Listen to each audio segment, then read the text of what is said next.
All right, all right. Hey guys, welcome back. All right, this is going to be today's topic for the 18th of November. Oh my gosh, it's flying by. Anyway, as always, you guys can enter to win a free read with me by writing the word compassion in the comment section. I choose at least one subscriber each week to get a free read with me. So, all right, let's jump on in and see where this storyline goes. Let's see where we begin. Boy. 3 of Swords, 2 of Wands.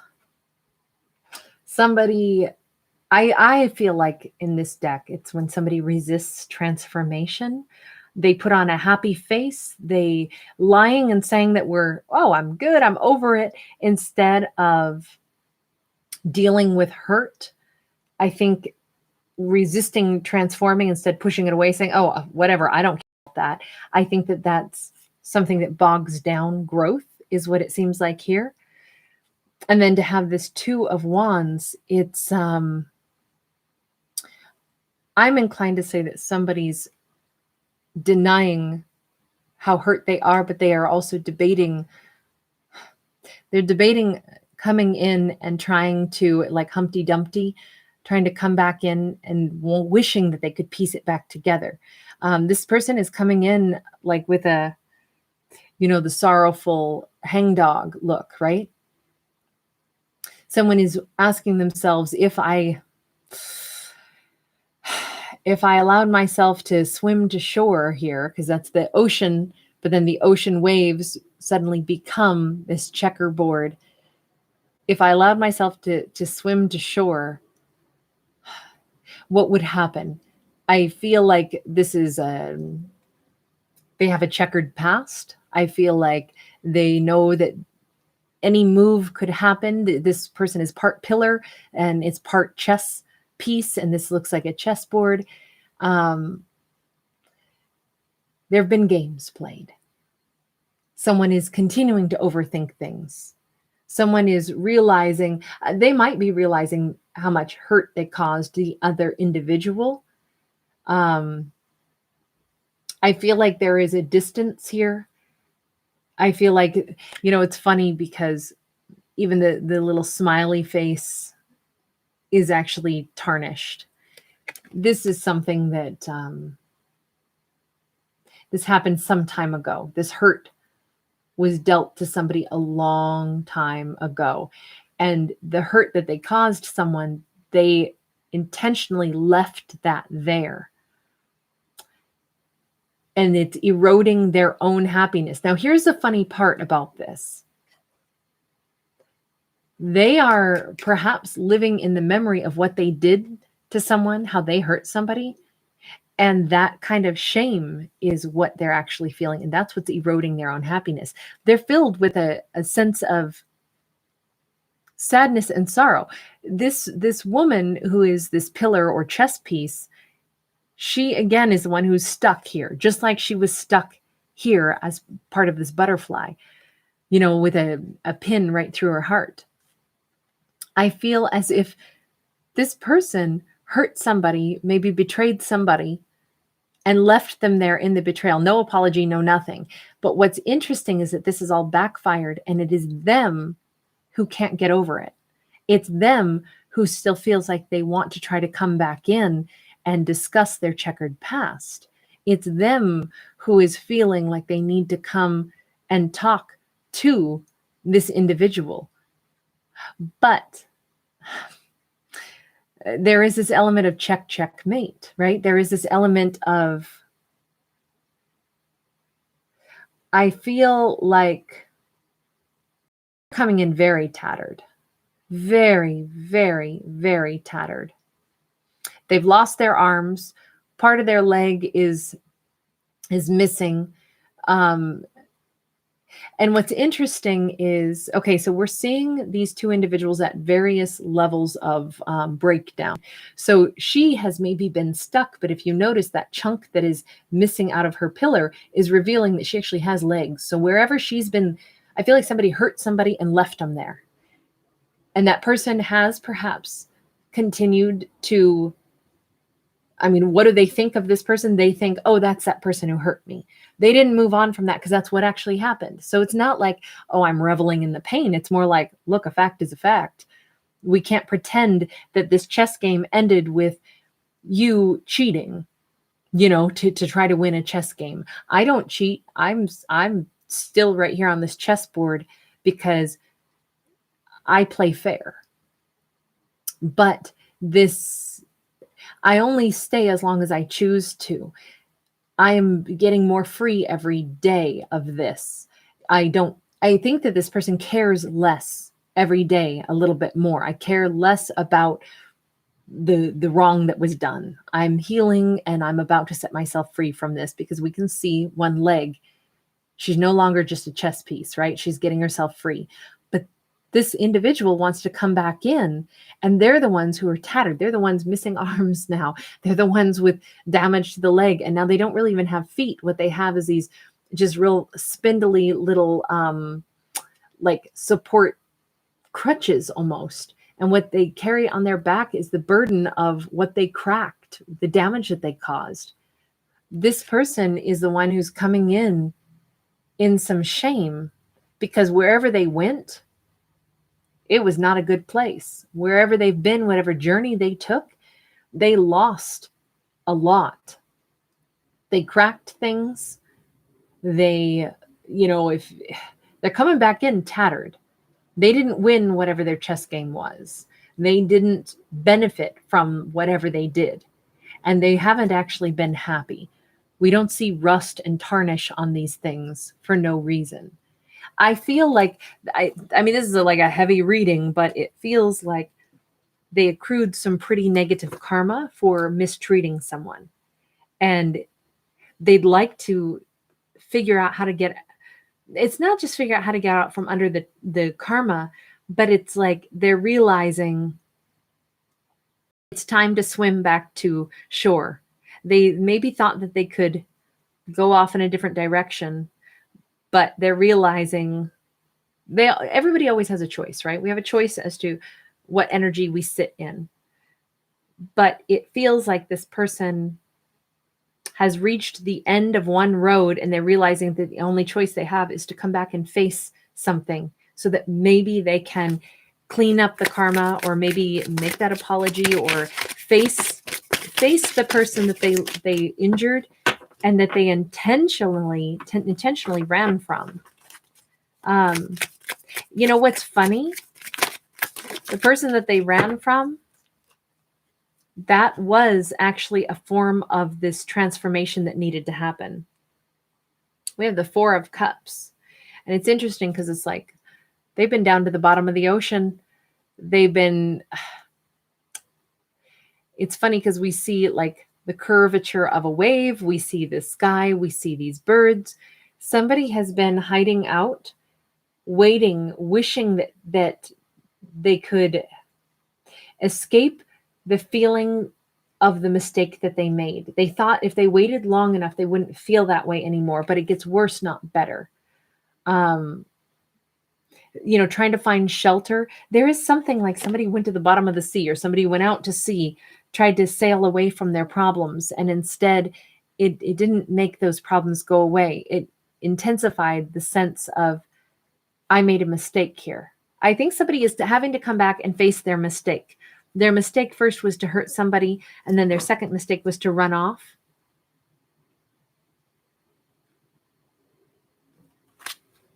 There hasn't been any growth wherever this person went.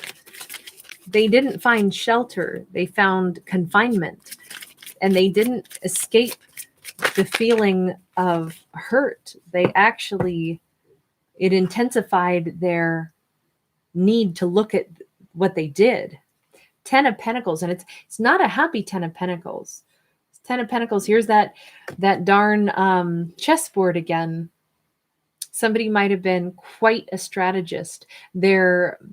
So if they had a hunger for monetary success, if they were run by greed, they wanted the 10 of Pentacles. They wanted money. They wanted fame. They wanted success. They made whatever choices they had to that they thought would bring them monetary gain. The problem is this didn't bring monetary gain. At the sitting on top of their head is the chess game, right? So they made all of their decisions with a calculated action, and calculated actions can bring about, results for sure, but at what cost? So even though it's a 10 of Pentacles, I don't look at this as a happy 10 of Pentacles. There's nothing about this card that's appealing to me at all. Plus, they're sailing along in a urinal. This is like, what is the quality of your success if to get that success, you actually do a lot of different people wrong? This might have been somebody who maybe they chased down some financial possibilities, some financial prospects. They abandoned a connection to just go after money, to go after some kind of tangible success. And that is the great regret. That is the thing. They know exactly what they did, and they know exactly why. They used a calculating part of their mind to try to get success, and they did it. In order to do that, they also hurt someone. And the fact that they hurt somebody and left that sitting there, it's almost like they haven't yet attended to that rock that's in their shoe. So every step that they take, they feel that. They feel that. They feel that. The hurt that they caused somebody, they deal with that every step of the way. 7 of Cups. This is somebody is wondering if there's a way back. I feel like this is a situation where somebody has gone so far into a land where they're not proud of themselves. There is still a connection to something solid. This person is not on solid ground, not at all. They are holding hands, still holding an energetic connection to a person who was really solid in their life. And we see an Ace of Cups here. We see real love. The big question is not like, oh, I have so many options. Who do I want to be with? The big question is, how can I, if you look, they're holding hands, but through this little teeny tiny hole in this stone. So here's the question. Do I let go of this person's hand enough to then we can get our hands unstuck from this little hole, and then we can rejoin our hands and I can pull you over to my side? Or do we just stay continuously tethered with no possibility, because there's no way that this full body can fit through this hole. I can't help pull you over to this side. I can't. You have to make the changes. You have to let go of one thing and then approach from a different avenue. This is like, this situation can't be healed by coming at this in the same old way. Somebody has to change their approach completely. They have to, if they want to be in this stable connection with a stable individual where there is love, where there is romance. We see seashells and lips and the cup of love. We see all of this beautiful opportunity here. But if they want to be in this realm, somebody is confused about, how can I get back to that realm? It seems like all there is this little teeny tiny peephole where I can still feel that person's energy. But how could I possibly get back to them? How could I possibly get back to something stable with them? Well, number one, you can't hold on to somebody energetically knowing full well that you're not going to fit through that little tiny peephole. You have to have the courage to let go, climb down, take the journey, and then come back to them. I feel like somebody is questioning right now, how do I do that? Can I do that? Is that possible? Is there a way back from what I've done? 9 of Swords, ton of worry about this. Is there a way back from what I've done? I sit here and somebody has a very solid answer at this point. It's very clear to them the mistake that they made. It's very clear that their behavior is something they're not proud of. It's their worry is firmly on their shoulders. It's funny because they're also the one thing that's still really real for this person is that there is a ton of love here. And yet they're made of stone at this point. How do they even like eat that apple? How do they smell that rose? This is something where all that beauty is there, but inaccessible with how things currently are.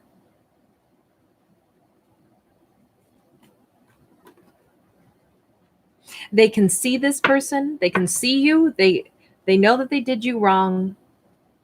They know that whatever choices they made, whatever that means, it did not bring them any kind of success. And any success they have is tainted by the methods by which they gained that success.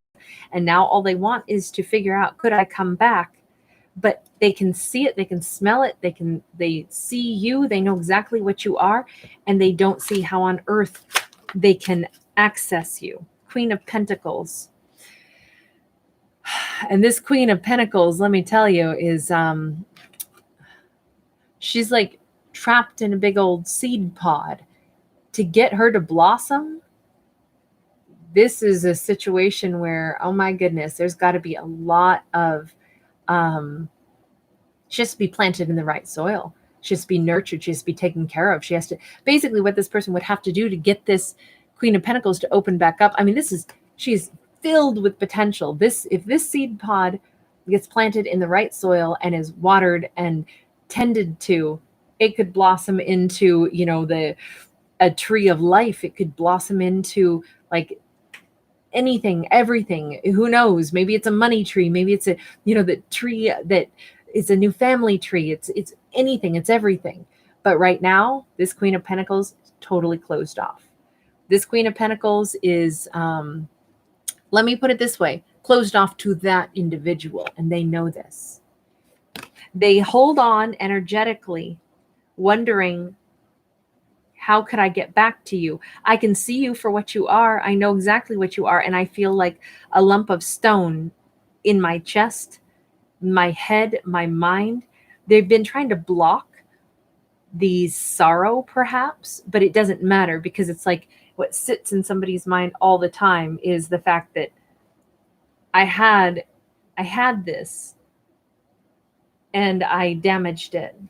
I had everything. I had real success in my hands, and instead I damaged it. Why did they go after something else? What was this? What was this? I mean, the Ten of Pentacles, it just looks like money and game playing, but I just don't understand why somebody does that. King of Wands. And this King of Wands, it's like the throne that they sat on. They wanted to, I guess, I feel like this person really was after money. This storyline just looks like somebody that was looking for, they wanted to fill their life with specific things, and none of this is romantic. That's the crazy part. Somebody abandoned a connection and a partnership to only focus on what they thought would increase their position in life. They wanted to accrue different, like, I don't even know if it was their version of what wealth is, or if it was experiences, or what this was. But somehow this King of Wands, who should be very loving, very passionate, very open-hearted, they were really hampered. They were really stuck to this throne. Maybe it was like they were stuck because they thought they were going to inherit something. They were stuck in this throne that had been, promised to them. Like, you've got to do what we say, live our way, live the way I tell you, and then you'll inherit the throne someday. We do see him strapped to this throne, strapped to this other person, honestly. Somebody was stuck in another way of life, even though their heart was, here we see this flame. Somebody wanted something, but they couldn't take action toward it. They were very strapped into this situation. It had something to do with strategy. It had something to do with Maybe it was all about family matters, but it had something to do with money, possibly. It had to do with things that they were tied to. But the things that they were tied to were filled with all kinds of kind of like nonsensical items here. We've got like an egg timer, and we've got a clock that's melted, and we've got a dove, but it can't fly anywhere. So it's like trying to keep the peace by not taking any action. And we have an egg that's not hatched. There's potential, but we don't do anything with it. We've got a hammer that we could use to break free, but unless you pick up the hammer, you can do nothing with it. We've got just a man's head in a bowler hat. Like, we've got the mind, the idea. We have all of this potential, but somebody locked all that up and just stayed strapped to whatever this burden was. It's an interesting twist. These are not such happy kings and queens in this deck, at least not the King of Wands and the Queen of Pentacles. Both of them, what we see is the restrictive nature of the roles that they did play or currently are exhibiting for this reading. Interesting. So somebody was really very trapped in something, strapped to something. Maybe it was just strapped to the belief that the only thing that mattered was make that money. Do what you want to do for yourself. Two of Pentacles. So we end this reading with, I feel as if someone is realizing that, I mean, the sun is out. This is a possibility to bring harmony back into this situation. We also see it's almost like a gondola, but then it also looks a little bit like one of those, like a motorcycle with the sidecar. It's as if somebody is realizing that anywhere I go, I still carry this individual with me. Anywhere I go, I carry your memory with me. And this boat is sailing really on a dry desert, and it's not on water at all. It seems like the only way back to this is to first admit that I can't move on from this. We are breaking free of some chains, but someone first has to make peace with the fact that they're unable to move on from it. So they need to make a decision about what to do to get this back. There is some kind of mystery here that somebody still has not figured out how to make their way back. 10 of Wands, 3 of Cups. We might be able to get there. This 10 of Wands, it's a mess. There's a lot of work that has to be done. A lot of work that has to be done. And it starts with a transformation. We actually have a skeleton here. We have like this 10 of Wands says we got to first release a way of being. We have to release maybe a negative attachment and transform ourselves. We've got to change what we think is important and what we think is valuable. If it was lack mentality, that's why somebody went after money. Somebody was really chained to the idea that what I need first is stability, and they couldn't set themselves free from that. They couldn't follow their heart because they kept thinking what I need most is financial abundance. So whatever that takes, that's my priority, not romance, not the person I love, not making sure that I'm a partner to the person I care about, but I want to have financial abundance. This could be somebody who puts so much, this is like a lot of thoughts, a lot of heavy burdens that have been hovering over somebody, and those burdens have to be put to rest. As soon as that happens, together, this 3 of Cups, there is it's weird because this is the only 3 of Cups where I look at it this way, but it's almost like we're able to come together in an actual union, and this is like an officiating this union. It's this is not a person. This is like a robotic thing or even a sculpture. This 3 of Cups is like we have an opportunity to really and truly I want to say this is representing the divine, is the truth of it, because these cups are being filled, and each person's cup is actually being filled from this divine source. To come back together, the key for all of this is to lay down the burdens, the lack mentality, the idea that the most important thing in life is the tangible stuff, and instead embrace the idea that what's most important is when we tap into the divine, what fills our heart, what fills our cup.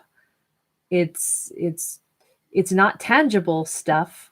It's actually the emotion that has been depleted in maybe both people here.